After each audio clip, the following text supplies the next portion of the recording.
3x to the power m minus 2 minus 13 equal 0 সমীকরণটি কোন শর্তে সরলরেখা হবে?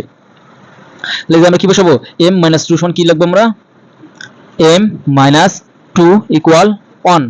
তাহলে m ইকুয়াল 1 প্লাস 2 বা m ইকুয়াল 3 বা আমরা 0 বসে করি এবার m মাইনাস 2 ইকুয়াল 0 বা m ইকুয়াল 2।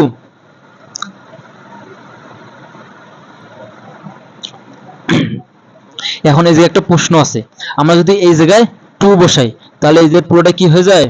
এই জায়গায় কি হয়? আমরা যদি এই জায়গায় 2 বসাই তাহলে এই যে হচ্ছে 0 0 3x টু দি পাওয়ার 0 মান হচ্ছে 1, তাহলে এই যে কি আমাদের কোনো সরলরেখা হবে? হবে না। তাহলে এই মানটা কি আমাদের জন্য গ্রহণযোগ্য না। আমাদের অ্যানসার কি হবে?